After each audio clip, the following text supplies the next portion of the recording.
there's going to be places where your business works, places where your business doesn't work, and you've got to work out, and it's really hard to do, but you've got to work out what we call the sweet spot is. How big are you going to get to? And what is the size where you are fundamentally profitable, where you're hitting out 20, 30, 40% net margins at that size? So that was the first mistake, and that is the solution, is working out what your sweet spot actually is. If you don't have complete financial control in your business, you're not running it, you're gambling with it. And sooner or later, it's going to catch up. Now, I see all the time business owners, they're growing the business fast, they're turning over big numbers, but behind the scenes, cash flow's a mess, profit is nowhere to be seen, and it all comes crashing down. Now, if you don't get your finances right, it's not just going to stop you growing. You could lose the business you've worked so hard to build. And that's why today I'm having a chat with Josh Keegan, the founder of the Ultimate FD. He's helped countless business owners take control of the finances, scale properly, and actually make some money. Josh has built and sold a business. He's been in the trenches with us, and now he's showing others how to avoid the mistakes that kill businesses every day. Josh, thank you so much. Welcome to the Director First podcast. It is an absolute pleasure to be here, Chris. Obviously, we've known each other for years, and I've been watching your stuff, and yeah, I'm very excited to have a conversation, see where things go, and see what happens.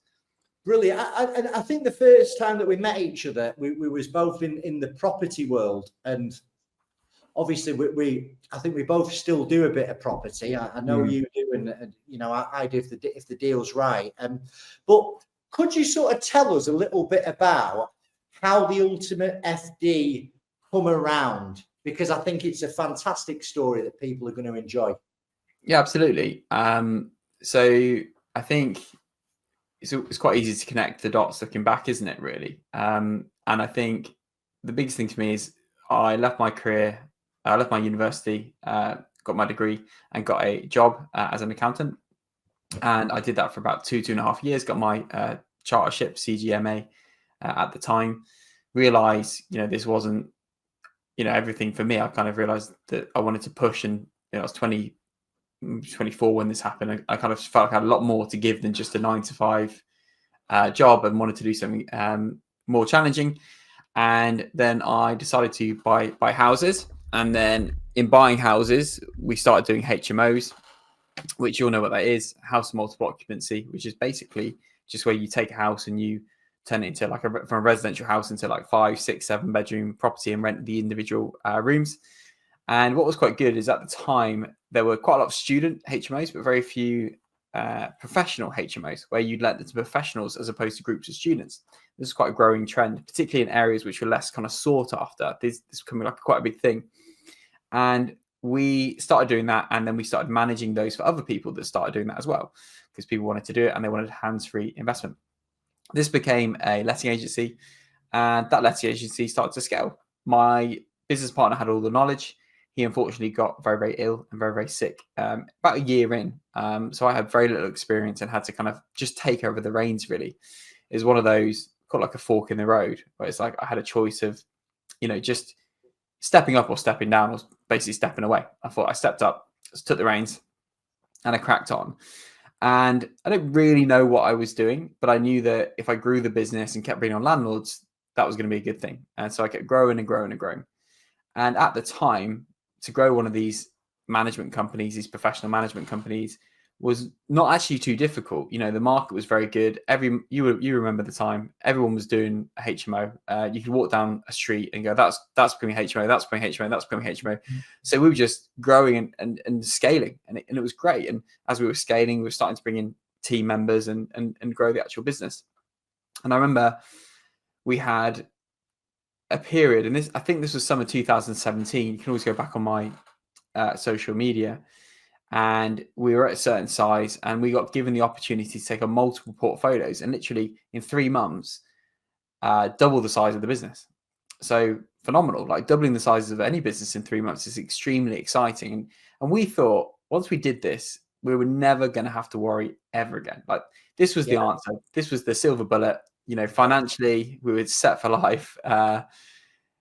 We just thought this was everything. This was all that ever needed to happen. And we did some loose numbers on it, but we were just excited by the growth and the journey. And we had a crazy 3 months. I don't think I've ever worked so hard in my entire life. And, we had people filling rooms. We had, I think we did about 95 new tenancies in that time, which for some letting agencies, that would be nothing. But at the time, that was massive for us, like absolutely humongous.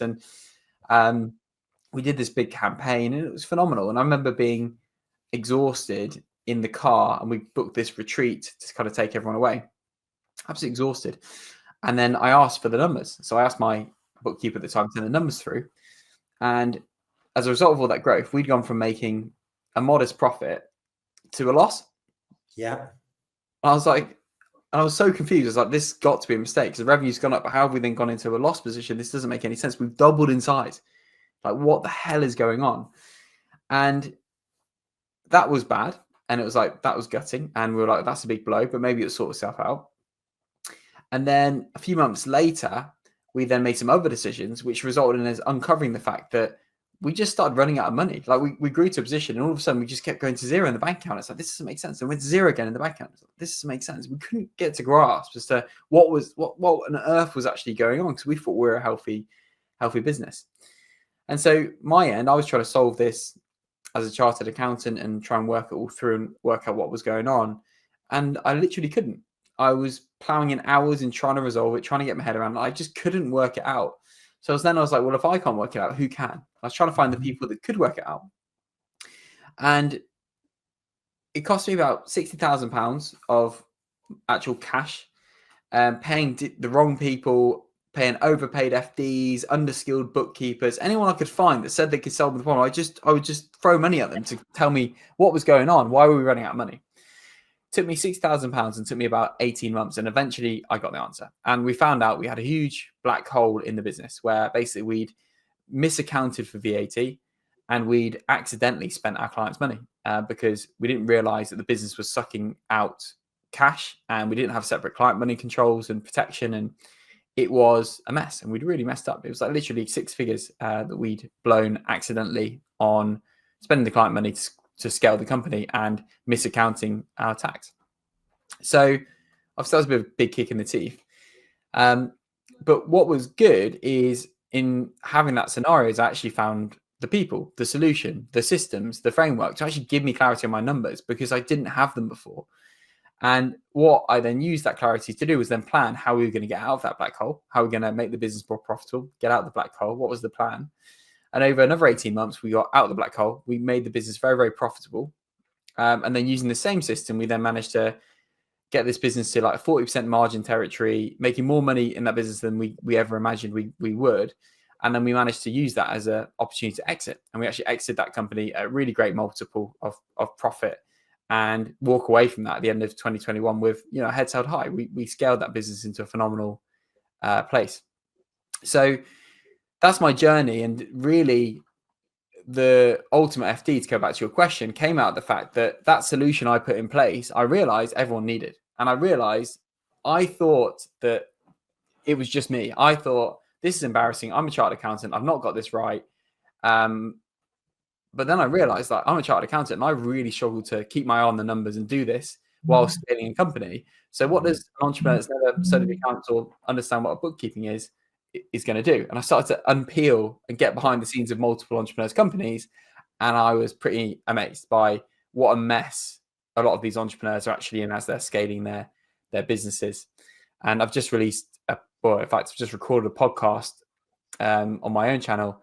And I'm speaking more and more now to 7-figure entrepreneurs, but it's amazing some of the basic mistakes they're making that literally cost them hundreds of thousands of pounds every year. So Ultimate FD now as a business, what we do is we put the system in place that I put in place to give myself financial clarity, juice every margin out of my business that I could, and then sell it. We put that in place for other entrepreneurs that maybe are making or having, they've got good top line, but they just don't really know where all the money goes after that. And that's what we do. And I love how open you've always been about what happened, because it's, I remember like when I've run multiple businesses. And I remember doing in the early years of doing what I was doing. And I say, like, listen, I knew cost us about that to get the business moving, marketing, staff. And we're making there. Yeah, we're doing all right, you know. And obviously, in insolvency, fees are. I never really did any cash flow projections. It was very much, you know, no rolling cash flows. It was just finger in the air, and then you'd get your corporation tax bill, and then your VAT bill, and then like, oh crikey, and then and I really was on, and I just winged it, and it just got too much in the end. And the thing is, it's like I have to really start. I mean, I'm here to actually help people in their businesses, right? And I've got to really start practicing what I was preaching, because I think, you know, as well, when things are going good, you can get away with it a little bit, can't you? You know, when money's coming in, you know, jobs are stacking up. But what people are finding at the moment, Josh, is things aren't like that, are they? Think, you know, people have got to batten down the hatches. And what a success story. Do you know one of the most surprising things about that is that was 2017. That's like nearly 10 years ago. And you haven't aged. I'm not aged.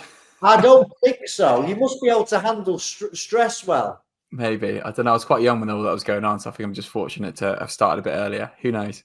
How old are you now? I'm going to be 35 in like 3 weeks. Okay, wow. 2 or 3 weeks. Yes. But it's an amazing story to be that far behind, and it is quite. I think people will take a little bit of comfort that somebody who's very switched on, understands numbers, still struggled at that point. And one of the things that I've sometimes been guilty of in the past is when I'm looking for growth, when I'm looking for numbers, when I'm looking for building an expansion, my head goes there. And then I stop looking behind here. And it's very... And I fell into that trap a number of times in my career over the years. It's like, come on. And there's holes in my bucket. And then you review it 3-6 months and think, flipping heck, that didn't work out how I thought. So what were the main things that you took from that scenario? I think, you know, what were the sort of top 3 mistakes that you made that you see most of the business owners making, and you know, what can they do to stop that happening? Yeah, I think, well, I made a lot of mistakes, and I am quite open and honest about it because I just don't see the value in not being. And I think that's one of the challenges you find as well with entrepreneurship is people don't talk about how bad things are. And, you know, having started UFD and we do something called a UFD review where we do sign an NDA, people share with us all their details. It's incredible what holes and pickles people can get themselves into, but they're in those holes and pickles for years before they actually speak about it. And that is incredible, and it's quite alarming actually. 3 mistakes. So what are the 3 mistakes? I mean, I thought about 3 mistakes that I made, but also that I see multiple entrepreneurs make. And I'll take you through them in, you know, chronological order. So the first is more revenue doesn't mean more profit. So more revenue does not mean more profit. That was the big mistake I made. I thought if we doubled the size of the business, we would have double the profit. Like, that's logical, isn't it? Mm-hmm. But most entrepreneurs, it's like they're sitting in a cockpit, but they can only see one lever, and there's one big lever in front of them, and there's all these little dials around them, but they don't know how to use the other little dials. They just got this one big lever. So all they do, and that big lever is growth. So whenever there's a problem, whenever there's an issue, whenever they're thinking about their plans for next year, all they think about is how fast and how hard they're going to push that lever.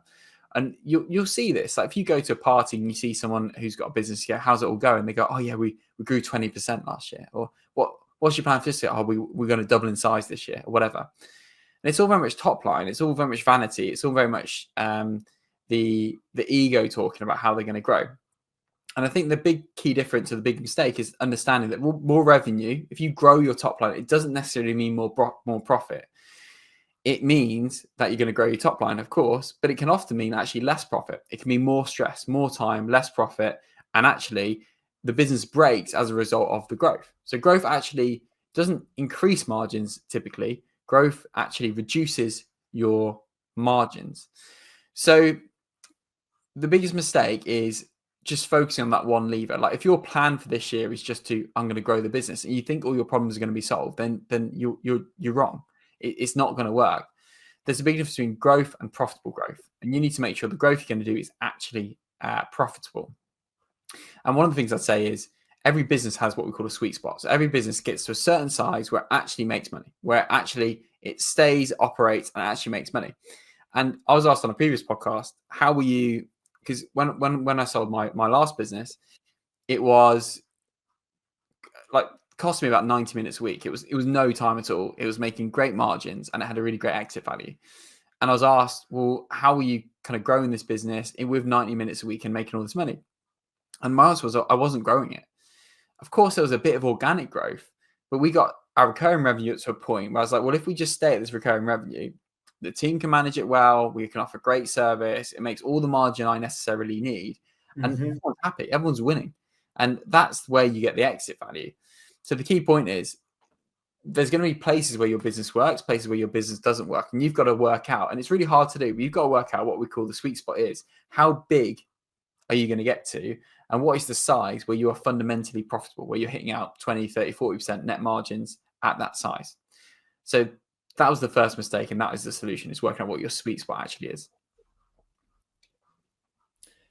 I think, in fact, I'm going to keep my mouth shut because I want to hear your next point, but I've made some notes I want to come back to there. Okay. Right, next point then. So the second one, and once again, I made this mistake. I've seen way too many entrepreneurs making this mistake, is I let my business grow up way before my finance function. So I let my business grow up way before my finance function. And for some reason, for most entrepreneurs, and it's not everybody, but for most entrepreneurs, they care about marketing. They care about sales. They care about operations. They care about all these different things. So what they do is they plow all their energy into all these different elements, and these become quite good. But then they leave finance behind. Finance is always the last thing. They just want to shove in a bookkeeper or see how cheap they can get someone in the Philippines to just do zero for them so they don't have to think about it. And that's what they do. Whereas the whole ethos we have and what the way we think about this and the way I think about this from having done what I've just shared with you, like I did exactly that. I scaled our lettings, our sales, I scaled the team, I scaled operations. I did all that first, but we let finance just kind of sit there and not be touched or just do the bare essentials. Is you need a finance-driven business, not business-driven finance. So the whole concept here is you need a finance-driven business. So you need to decide what your financials want to look like for your business. And that dictates the rest of all of those other functions.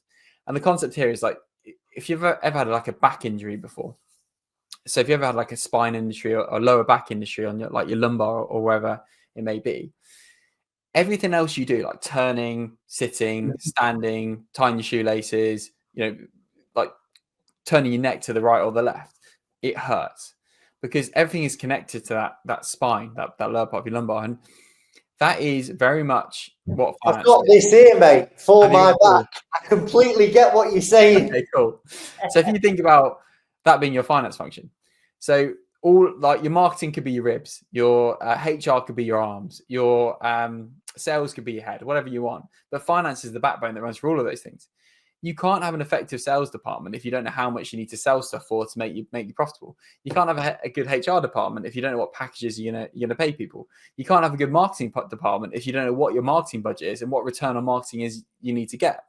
And so what people do is they try and scale all these different departments independently, but finance is the thing that brings them all together because you need to basically have that source of truth to say, what does my minimum margin need to be? How big are we trying to get to? What's our minimum product?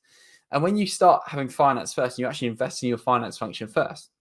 You have your modeling for the year. You know what your targets are for the year. You know what your forecast is going to look like for the year. You know how much you're going to draw as a director. You know what your corporation tax bill is going to be. You know what your VAT's going to be. You know all of this stuff. You've got it mapped out. It makes all of the other decisions 1,000 times easier and 1,000 times better. So the whole concept here is, if you're one of those entrepreneurs that doesn't like finance, I don't blame you. It's not the most sexy and the most exciting, but it's the absolute key to making all of the other parts in your business successful. So the mistake that people make is they focus on all the other parts first, and then they worry about their finance function. Whereas if you start investing in that finance function, that is what empowers all of the other parts to be much better. So that'd be mistake number two. And, I shared that I took my eye off it. I neglected it. I was focused on sales growth. I was focused on all the other different elements, building the team, all of that other stuff. And as a result, we made some pretty bad decisions, and we spent too much time and energy, and it all fell apart. And it's when I started taking that finance function seriously and made that really world class and robust, where the rest came into play and enabled everything else to scale and value at the level it was. I had a feeling you was going to come on to that, so I didn't want to dive in, but you were talking about on point one, like the sweet spot. I think we've got to. With point two, it's talking about really where's the end in mind. Where is it you actually want to get to, and can you can you plot numbers and then work back from those numbers? Because like the vanity in people will go, and I've been guilty of that before, more sales, more revenue, more. Yeah. But you mentioned something big there, and it's like stress. And like for me, I've got little kids. I know you've got little kids. Mine are 3, 5, and 10. Yours are 1 and 3, aren't they? Yes, I need. Yeah, you know better than me. Listen to the podcast. Yeah, 1 and 3, almost 2 and 4. But yeah, what I've sometimes found is when I'm going through those periods. I had a period last year where I'm like, we were really understaffed. I'm trying to do absolutely everything, and I'm coming home and I'm stressed. But the worst thing is my head is full. Like literally, I've spoken to 30 people that day on 30 different things, and I'm on the phone in the car home. I'm pulling up to my driveway, and then I've got to turn from Chris at work to Dad. And there was a period I failed. You know what I mean? I'm failing as a dad. I know what you mean. Coming home and I'm knackered, Josh. Like Yeah.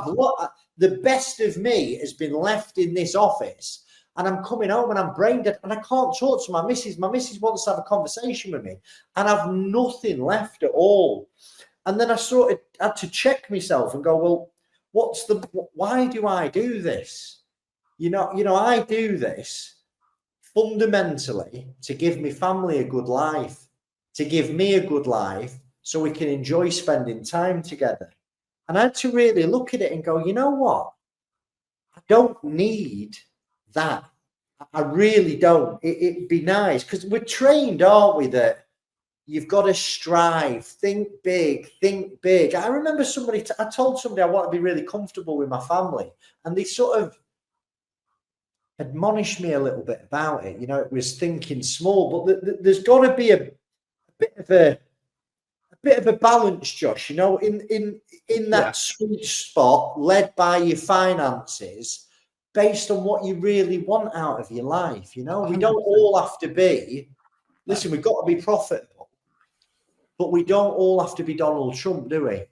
Yeah, and you have different entrepreneurs. I mean, I totally resonate, by the way, with this whole thing of you kind of, I work in my house. I've literally just committed to a workspace because I need to get out more. I'm well aware of that. But yeah, I go downstairs and like sometimes I go with the best intention, but within 20 minutes, I'm like, oh, this is a lot. So I totally resonate. And I think all anybody really wants is a lucrative leveraged lifestyle business. So lucrative, high margins, leverage, you can do as minimal work, or as much or as little work as you choose. And by the way, like for me, this isn't work. It's like if I'm recording podcasts with people I like all day, I'm cool with that. But it's then there are elements of work that are actually work.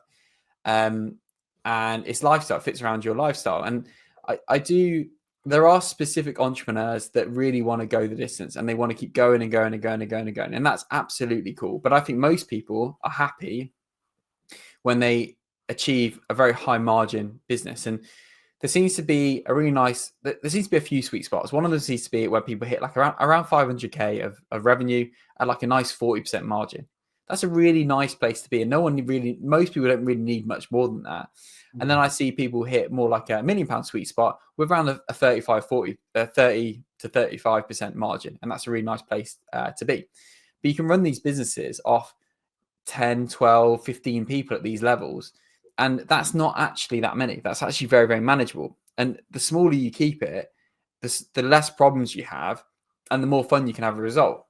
Having said that, you have to go on a journey to get there. It's not just easy to get to that place. So to get to that sweet spot may take a lot of energy, but it's also having the discipline to stay at that sweet spot. Because when you hit that sweet spot, like where I was with my previous business, it was hard to stay there because you get itchy fingers, you want to do other stuff. But all that happens is you get more time, then you launch another type of business, or I start doing mentoring, or start doing like some ultimate FD stuff. So you make even more money on top. But you're not destroying that business. You're keeping that really robust, really tight, and getting yourself an exit value. And then you might do some consultancy, some other stuff on the side. But so you'll make loads more money, but it's very enjoyable in where you want to be. And to share once again behind the scenes, Ultimate FD, we're 2 years old now. We're not at a sweet spot yet. I know where the sweet spot is. I know we're going to get there. The last year for me was very much just it was a graft year to build the team from 2 to 8, to build our recurring revenue. Like there was a lot of investment in the business last year. This year is all about getting to that sweet spot. But I'm very clear on what that sweet spot actually is, which is really important. When I get to that sweet spot, it will just be tweaking and just all about margins as opposed to much more growth. Because I'm not too bothered once I get up to a certain point about doing too much more. I just find it, it's fascinating because a lot, like I said, I've always been into goals, right? I'm very well read on personal development, and I'd set my goals, and I'd look at my goals every day, and I'd write them down every day some days, but I hadn't got a blooming clue how on earth I was going to make them goals reality. And that's for me where the information that you give out for people is critical. It's if you know where you want to end up, it's taking that and going, well, what actually has to happen now? What actually has to happen from a numbers point of view? And then they can work back. And most people, I don't like doing that. I've had to force myself and educate myself over the years to do that. But if people don't like doing that, there are people out there like yourself that they can invest in to help them understand. And when I started to understand my numbers, my stress levels dropped a bit. 100%. I know what I have to generate a month to break even, to take my salary, and I know what I need to make. I know if I hit these numbers with these costs, these are the profits that I'm going to make at the end of that year, above and beyond what I take as my salary. And I think you hit a nail on the head. When I'm feeling anxious, it's because I'm not, there's a few curveballs and we've not updated the numbers and see what that's going to look like. My dad said something to me a few months ago. He's got a business and he's had it for years and years and years. And he just said, and it's a food business, so it's naturally quite a difficult one on a cash perspective. You have to buy the stock, then people pay, 90 days, whatever it may be. And he said, and it always stuck with me, he said, this business would just be brilliant if I didn't have to worry about cash. And it was like, it's so true. You can have the best business in the world, but if you're worrying about cash all of the time, it's emotionally exhausting, and it's just not the kind of business that you want to own. It's like if you're in that space where you're always worrying about it, you don't want to be there. And one of the ways to not have to worry about cash is to get a nice buffer in the account. Great. If that's not possible, it's to really make sure you're on it and you're managing it. You can only really manage cash. You'll know this, Chris, if you've got an accurate P&L, an accurate balance sheet, because that's how you forecast your cash and see what's actually going on.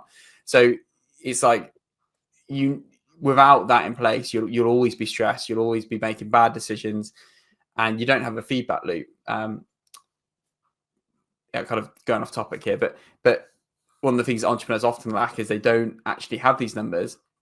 And there's a really great book, Keith Cunningham, The Art of Creating an Insanely Successful Business. Don't quote me on that title, but I think that's the title. And he talks about the fact that management accounts are like the feedback loop. So if you make good decisions, you'll have good numbers. If you make bad decisions, you'll have bad numbers. But what most entrepreneurs are doing are making decisions, but they don't really have accurate numbers to understand black and white how well those decisions are actually treating them in their business. And it's a shame. And we need to kind of change that. And from what you do, if people just had the clarity on these numbers, if they actually reviewed them every month, if they had the cash flow forecasting, if they understood what they were doing financially, you unfortunately you would have a lot less business. But unfortunately, that will probably never change, because you can't change. A leopard can't change its spots. Like entrepreneurs just aren't built to understand this, or most of them aren't geared up to actually to actually do this? I think most entrepreneurs, they sort of end up doing what they're doing by mistake, don't they? That they might be a really good plumber, or they might be, I don't know, they're a good mechanic, and over years they end up running a garage, and they'll have staff, and they'll have wages to pay and parts to bring in, and we're normally really good at the bit that we're really good at. And like from my own experience, I remember like in the early days, I was doing absolutely everything, watching every penny. And I remember saying to a girl who worked for me, I says, "Can you use Xero?" She went, "I'm sure I can figure it out." I'm like, "Great, because that's going to save us 350 quid a month." And anyway, I'm checking this profit and loss, not every month, but every now and again. And after about 9 months, I'm thinking, there's something wrong with this, there's something wrong with this. And I've gone to the accountant, and it has cost me thousands to sort out. Yeah. I mean, that's where my business wouldn't exist if people like you didn't do that. Like, we sort out the mess on the back end. People think, you know what, I'll just get my mum to do it, or bookkeeping's easy. Xero, you just get a receipt and pop it in there. Because that's the marketing, isn't it? It's one click and it's all done. We always kind of like so. Once again, like, I've just recorded an episode about this. It's very prevalent, but we've been doing what we call UFT reviews, so like one-to-one sessions with people who want to learn about how we can help, or what we would recommend they do. And like more and more, we're attracting 7-figure entrepreneurs to these reviews as we've grown and scaled, and we've got a better reputation, which is amazing. That's where I want to be. But so out of 10 UFT reviews we've just done, I think 4, so 40% of those 7-figure entrepreneurs, these are people that have scaled a business above £1 million per year. And some of them are more like, one of them is 1.6, one of them is 4.5 million. They're doing the books themselves. They're actually doing the books themselves. And it's mind-blowing. And we talk about, or one of our mantras is, don't do this yourself. It's both above and beneath you. And the real shame is, if as an entrepreneur, you don't value your time at more than £15-25 an hour, whatever it is to get a bookkeeper, then you shouldn't be an entrepreneur, because there are much easier ways to make £15 than £25 an hour. 100%. Like, this is hard. Paid holidays, go stack shelves, become a bit like, honestly, whatever you want to do. And then on the flip side of that, though, so if you don't value your time on that, fine, and you want to do the books, great. But then it's above you as well, because unless you understand balance sheet accounting, accruals, prepayments, journals, depreciation, like all of these things that you need to understand to actually run a set of accounts, unless you understand how to actually populate and look after a balance sheet, which I don't think you do, because unless you're a trained accountant, you won't. You're not only going to be doing a job that you shouldn't be doing, but you're going to be doing it really bad. Mm-hmm. So, an entrepreneur I was speaking to yesterday, they've started to win £1.5 million tenders in their business, and he's still in the books himself. And I was like, and I went through the books, and went, fair play, you said a bit of money, but I went through and said, this is wrong, that's not right, this is a mess, this isn't telling you don't know if you can take dividends or not, because you've not reconciled your director's loan account or your distributable reserves, whatever it may be. So not only are you wasting your time and losing out on doing big multi-million pounds jobs because you're doing the books yourself, but you're also making it a mess. So where's the value? What are you doing? And the same kind of goes for then. So then, as a director, you go, well, I'm just going to recruit my mum, or recruit somebody that says they can work out Xero, and then it's even worse because they know less about the business than you do, and they just create an absolute mess. And a lot of people want to go to the Philippines, and I'm not saying it can't be done well, but the amount of messes we have to sort out from people that just want to pay no more than $3 an hour to get this done for them. As I said, I'm in business because of it. Like, if people didn't do this, we wouldn't be in business. So I'm kind of grateful, but at the same time, it'd be great if people just took the advice now and pay the right price to get this nailed. Well, I mean, whenever we're working with directors, and we probably, I don't know, we probably get 400 leads a month. And I'd say out of 400 leads, about 30 of them will go through some type of insolvency process, and a number of those will start again. And one of the things that we try and do is we try and help them understand what's gone wrong. And sometimes, Josh, it's just circumstance. I mean, it's a bloodbath, you know that. But all of them, the one thing we send them away from It's going, listen, you've got to understand numbers this time. You've got to have that monthly profit and loss. And do And they? if your accountant doesn't provide it, you maybe need to start thinking about changing or going to somewhere else that can, or bringing in, like you say, you had bookkeepers for 18 months, you were an accountant, and they still weren't doing it right, were they? So there's people out there who can say, I can do this, that, and the other. This is the most important part of your business. If you don't understand the numbers, you are flying blind. It's a lottery, and when you're flying, you can almost paper over the cracks, but you only need to take a couple of curveballs, a bit of a change in market sentiment, and you're going to be in a real mess. Well, that's it. And one of the points you said earlier is a lot of people don't worry about this when things are going well, because one of the metrics, and so 30% of the 7-figure entrepreneurs we spoke to, by the way, they're reaching out because they know this isn't good and they know they need to change it. So it's no criticism. But one of the things they did is they look at their saving account bank balance. So they go, right, if that's going up, we're all good. We don't need to worry.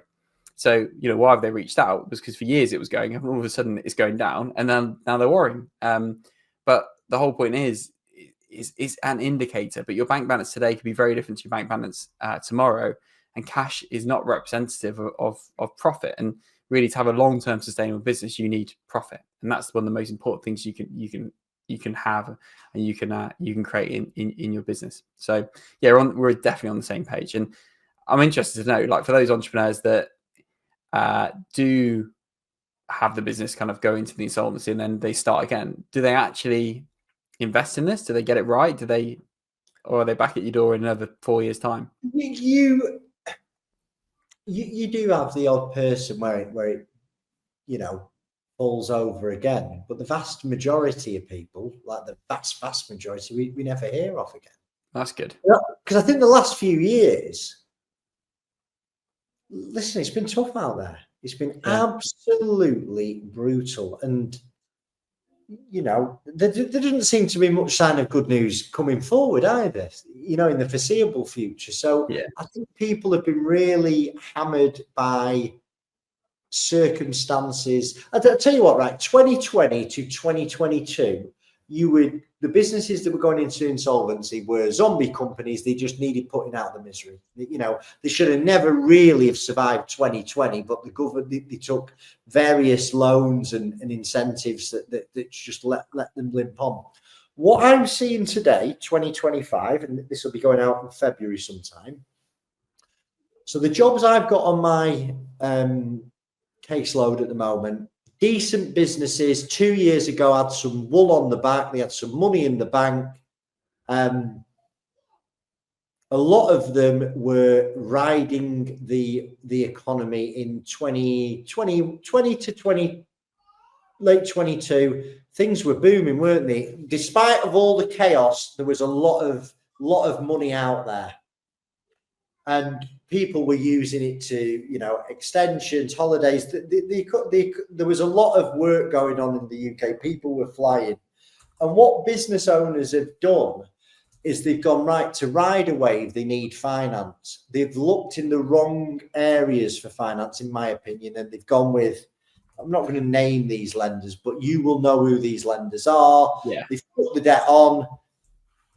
And that's okay when things are going okay. But come to 2025, the last 2 years have been really hard for people. Cost of living crisis, costs going up, people spending less. And these businesses now have got to saddle this with this really expensive, personally guaranteed debt.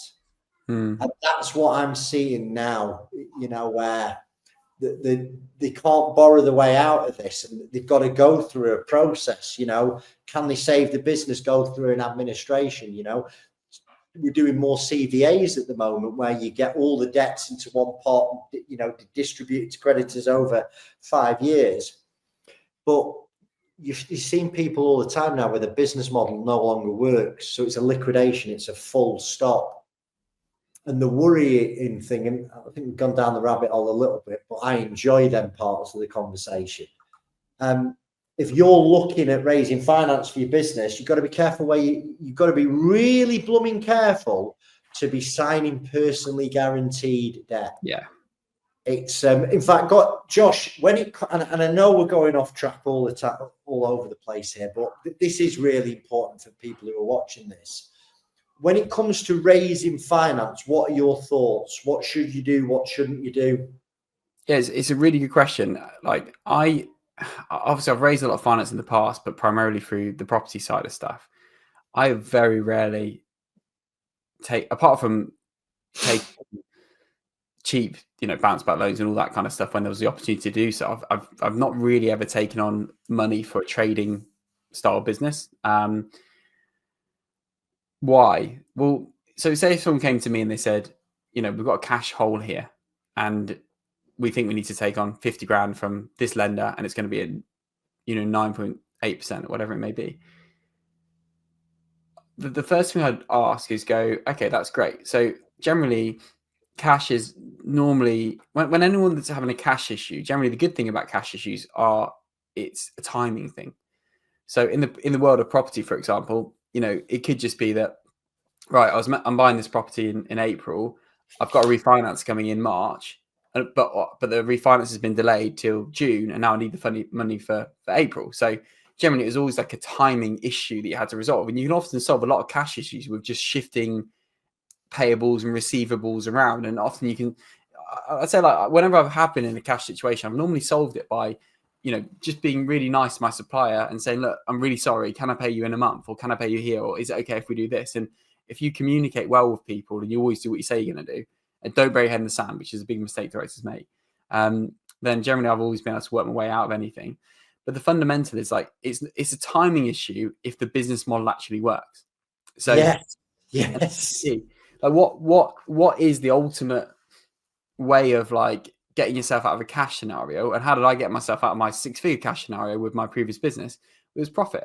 So if you've got a business model that works, then borrow money, build it in, bake it in, go, right, this is my 12-month projection. This is what the business is going to do. If I bring this cash in, this is what it's going to look like. Here's my corporation tax. Here's my VAT. Here's everything. And I can see this is going to work. But the problem is, if you show, like, so the problem is it needs to be very prudent. And prudent is a word we like in accountancy. It's like, it means it, and that means it doesn't mean it's pessimistic. We like entrepreneurs. We like entrepreneurial optimism. That's great. Like businesses wouldn't exist if entrepreneurs weren't probably overly optimistic. But we don't want it to be so overly optimistic that you put your sales in 100 grand a month for the next 3 months, but you've never done more than 60 grand. How are you doing that? Oh, I've just I'm going to just work hard. I'm going to make it happen. Like that's not what we base borrowing on. But too many entrepreneurs do that, and they get themselves into real picking and real mess, so it doesn't work out. So the key sentiment here is basically, if you're building a business, you should be very clear on the business model. It should have high gross margins. A gross margin is the profitability of the product or service. So that we sell financial consultancy, we sell it and we know that we sell it at this, we know what our cost is going to be, and we know what our minimum gross margin is going to be. And if you want a high margin business, your gross margin needs to be high. Like I was speaking to a company the other day and they were like, we want to make 30% net margin. And I was like, well, what's your gross margin? So I was like 35%. So you're never going to get from 35 to 30 with a team and overheads in the way. It's just too small. So if you want to have a profitable business at 30, 40%, then you need to be aiming for 60, 70, 80% net margin at the top. So you need to make sure the business is sound. You need to have rules around your pricing, your gross margin, your net margin, your overheads, and the size you're going to operate at. And if you have those 5 rules in place and you know how those are going to work, and you stick to those rules, and you've done that on a very conservative basis, then and you can see very clearly that you're going to make these debt payments plus a surplus. Go ahead, take the debt. Great, I'm all for it. Crack on.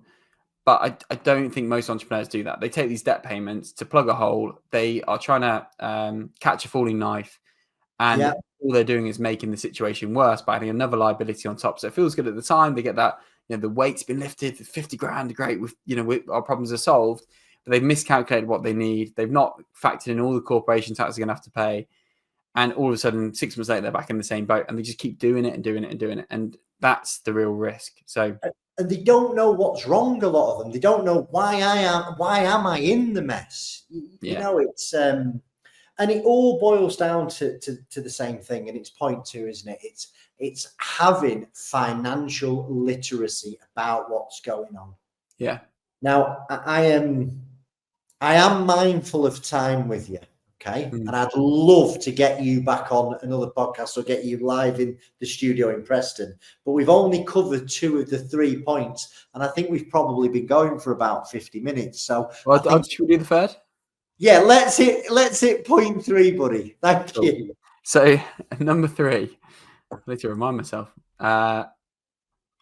Number 3 is probably just, and this is a bit of a paradox, but not learning the unteachable lessons.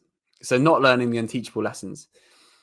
I can tell you that you need to keep an eye on, I can tell, like everyone listens to this podcast, if you've got a limited company, you have a balance sheet. I can tell you need to look at that balance sheet.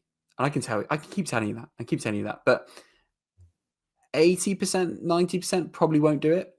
And 80%, 90% will then end up with what's called an overdrawn director's loan account and a shock where they've got to pay 33.75% on anything over, well, that balance, assuming it's over £10,000 9 months after year end.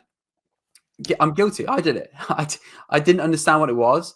I think anyone... That was a painful tax year. Horrible. It's 33.75% of director's loan account. Like, why did you get yourself into this mess? Because you don't understand your balance sheet and you didn't realize that you can't just take dividends willy-nilly. You have to have distributable reserves. So the money you've taken throughout the year then becomes a director's loan account, overdrawn, which you then have to pay temporary tax on. And, so what's the solution? Review your balance sheet each month and then have what we call a spotlight. So every month, look at your director's loan account and make sure if it's 10K overdrawn, you're flagging that up, you're speaking to your tax accountant, you're working out what to do because that needs to change. That's a good example. I have some more examples written down here as well, actually.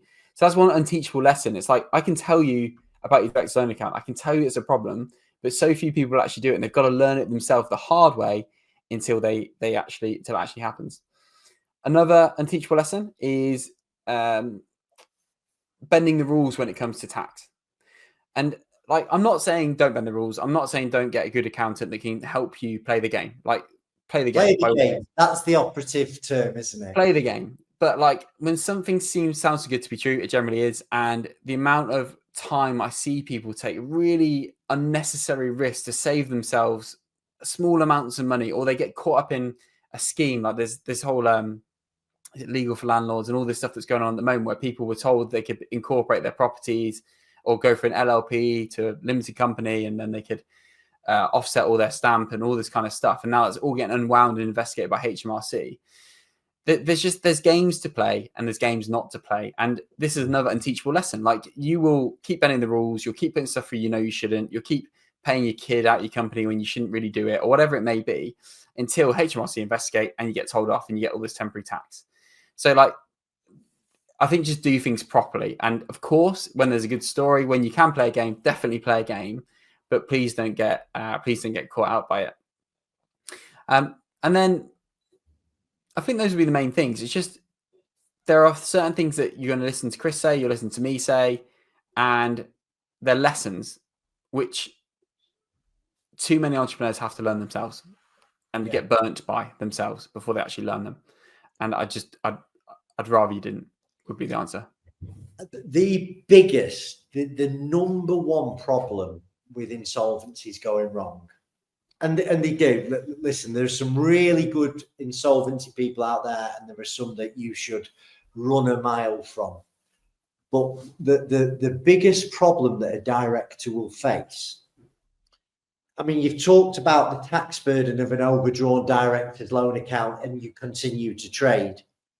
What people don't realize is if that, the business has become insolvent and you are then going through an insolvency process, that director's loan account becomes payable back to the company, and a liquidator is duty bound to try and recover that from a director. And there's not a week goes by, Josh, that we don't get a call off a director. I mean, typical story for us is we've sort of made our names by giving director, we call director first for a reason. We're there to advise the director on what the pitfalls are to them going in through an insolvency process. We work with 3 or 4 licensed insolvency practitioners that we've worked with for years. They don't really realize it's an IP's duty bound to represent creditors. Okay, so they're not there to advise the director, although some will be really helpful, certainly pre-appointment. And we within 2 minutes of a call, I've looked at the balance sheet. It could be 2 years old on company's house, even shortened accounts, and I'll go, I think you've got an overdrawn director's loan there, sir or madam, and how have you took money out of your business since those last set of accounts? Because it's another thing. Statutory accounts are absolutely useless. That they're about as much use to a director as a chocolate tea cozy, because it's always a snapshot of the past. With theoretical adjustments that no one understands, and they never match the zero account either. Yeah, it's a waste of time. And then we'll go, listen, your problem is not $5,000 to liquidate this business. If you go into liquidation, you've got a 60 grand director's loan account overdrawn. You're going to be asked to pay it back. What is your intention to pay it back? What's your personal asset position? What's your income and expenditure? And there are other firms, and we'll scare people off because we're not messing about with this. This is a big problem for you. And you'll have other firms who are big firms, and they'll just go, we're not going to do it. Don't worry, we'll sort that out once we're getting appointed. And they're right. An insolvency practitioner can really only do work once they're appointed. But once you've appointed an insolvency practitioner, people don't realize there's no going back. But you are in bed till it's over. So if you've got a director's loan account and it's overdrawn, you've got a big tax bill coming if company continues to trade. If you end up in some type of insolvency process, you're going to be asked to pay it back. Deals can be done, settlements can happen, but you've got to get educated on this point. That this is the point where people lose their properties and lose the peace of mind. It's and I like unteachable. But was it unteachable lessons that you? Yeah, unteachable lessons. If you could just learn these lessons and do what people are telling you to do without having to learn it the hard way, it would be great. So yeah, and I see this with entrepreneurs as well. It's like the ones that have lost everything are the ones that invest in this stuff. The ones that have learned that when they double the size of the company and they make less money are the ones that invest in all this stuff and get it sorted. The ones that have been burnt by, a 300 grand corporation tax bill or an overdrawn director's loan account are the ones that invest in making sure that they know what their corporation tax is going to be and that there's no overdrawn director's loan accounts. It's like, it's just a shame it has to work that way. And I think there's more resources than ever to understand this and get your head around this. And it is hard and it is complex, but it comes back to that finance first. Just work that stuff out at the front end, have that planning session, get a good tax accountant, get yourself educated as well. Because as you said, a lot of insolvency practitioners are crap. A lot of accountants are crap. A lot of bookkeepers are crap. A lot of tax accountants are crap. And that's the problem. So you need to come with them with knowledge yourself to kind of lead them down to give you the advice that you actually want and need to actually add value to you. It's a shame, but that's the way it works. Josh, it's been I haven't talked about most of the things I actually wanted to talk about with you today, but I think this has been an amazing episode. Good. Conscious of time, so I'd like for people who are watching or listening, where can they find more about Josh Keegan? Well, I think you can come and listen to the podcast, but obviously make sure if you listen to mine, you are listening to Chris's as well, and that's the Ultimate FD podcast. Or if you go to ultimatefd.co.uk and do /small-business-big-profit, I'm sure we can get it in the show notes. You can actually go and download a free e-copy of my book and get that downloaded, have a read, see what you think, and hopefully add some value to you on your journey along the way. And maybe even do one of your free tests that are very, very insightful that we're definitely going to miss off today, but it was really, really good reading. Absolutely. If you just go to ultimatefd.co.uk, you can take the acid test, you can watch training, I'll give you the link to my book, Chris. You can add that into the show notes. Yeah, whatever people want to do, they can go and check it out and learn more. Josh, it's been an absolute pleasure, mate. Thank you for joining us and have a wonderful day. Top man. Thank you, Chris. See you later.